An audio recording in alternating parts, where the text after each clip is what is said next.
এই সরকারটা মূলত একটা অবৈধ সরকার, কারণ বাংলাদেশের সংবিধানে এই সরকারের কোন রকম আপনার বৈধতা নাই। মানে এটা টিকে আছে সেনার সমর্থনের উপর।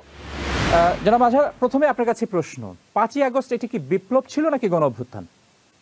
এটা প্রথমত গণ অভ্যুত্থান। আমরা যখন গণ অভ্যুত্থান এবং বিপ্লব বলি, তার মানে বোঝা গেল যে আমাদের সমাজে দুইয়ের পার্থক্য সম্পর্কে আমরা খুব অস্পষ্ট। আমরা গণ অভ্যুত্থান কথা যখন বলি, তার মানে হচ্ছে এটা পলিটিক্যাল রেভলিউশন। আর আরেকটা বিপ্লব, যেটাকে আমরা বলি সমাজতান্ত্রিক বিপ্লব, এটা হলো আপনার অর্থনৈতিক বিপ্লব, এটা অর্থনৈতিক সম্পর্কে রূপান্তর। ফলে আমাদের এখানে যেটাকে ক্লাসিক্যালি ধ্রুপদী অর্থে যেটাকে বলে বুর্জোয়া ডেমোক্রেটিক রেভলিউশন, সেই অর্থে এখানে আমরা গণঅভ্যুত্থানটা ঘটেছে। এতে বুর্জোয়া ডেমোক্রেটিক যে বিপ্লবটা আমরা আশা করেছিলাম, এটা কিন্তু আসলে গণঅভ্যুত্থানের পরে এটা হয়নি। মানে এটা একটা পূর্ণ বিজয় হয়নি। কারণ এই জন্য গণঅভ্যুত্থান হওয়ার পরে যেটা হয় যে বিদ্যমান সংবিধানটা বাতিল হয়ে যায় এবং পুরনো ব্যবস্থা বাতিল হয়ে যায় এবং নতুন ব্যবস্থা গড়ে তুলবার একটা প্রক্রিয়া শুরু হয়। ফলে এখানে এটা ঘটেনি। ফলে যেটা হয়েছে এটা গণঅভ্যুত্থান, এবং একই সঙ্গে বলতে পারেন যেটাকে আমি বলি এটা সাংবিধানিক প্রতিবিপ্লব হয়েছে। গণঅভ্যুত্থান হওয়ার পরে যেটা হলো পুরনো যে ফ্যাসিস্ট সংবিধান, মানে শেখ হাসিনার করা যে সংবিধান, তার অধীনে এই যে অর্জনটা, যে সম্ভাব্য অর্জনটা হতে পারত, যে পলিটিক্যাল রাজনৈতিক অর্জনটা হতে পারত, মানে জনগণের ক্ষমতা জনগণকে ফিরিয়ে দেওয়া, এটা ছিল এর উদ্দেশ্য। সেটা হয়নি। জনগণের ক্ষমতা জনগণকে ফিরিয়ে দেওয়া কথাটা আরেকটা খুবই গুরুত্বপূর্ণ তথ্য আছে, গুরুত্বপূর্ণ পরিভাষা আছে। এটাকে বলা গণ গণ সার্বভৌমত্ব, পপুলার সভারেন্টি।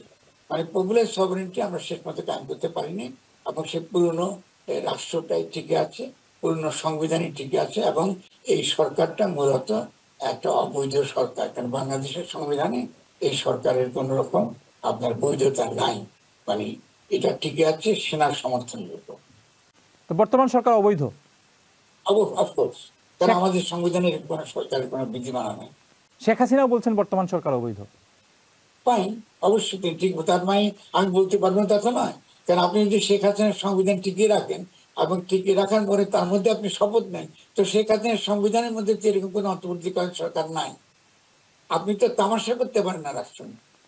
এটা 17 কোটি লোকের জীবন নিয়ে তো ছিনিমিনি খেলতে পারেন না। ফলে আপনি যেটা তাই বলতে হবে।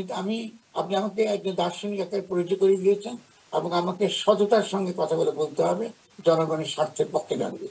ফলে শেখ হাসিনা বলেছেন বলে আমি বলবো না তা তো না।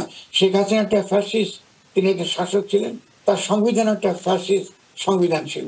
ফলে উচিত ছিল সে ফ্যাসিস্ট সংবিধানকে ফেলে দিয়ে নতুন গঠনতান্ত্রিক প্রক্রিয়া শুরু করা, যেটা ছাত্ররা চেয়েছে। তারা চেয়েছে ফ্যাসিবাদের বিলোপ এবং একই সঙ্গে নতুন গঠনতন্ত্র। মানে শব্দটা সংবিধান ব্যবহার করে, এটা লিগাল টার্ম, মূলত ভাবে একটা কনস্টিটিউশন, বাংলা হলো গঠনতন্ত্র। কারণ যে বাঙালিরা আমরা তো একটুখানি একটা অনেক বিষয়ে পড়াশোনা করি না, জানি না, বুঝতে চাই না, এবং আমরা অজ্ঞতার জন্য বড় বড় ক্ষতি করে ফেলি। এটাও তেমনি একটা অবস্থা।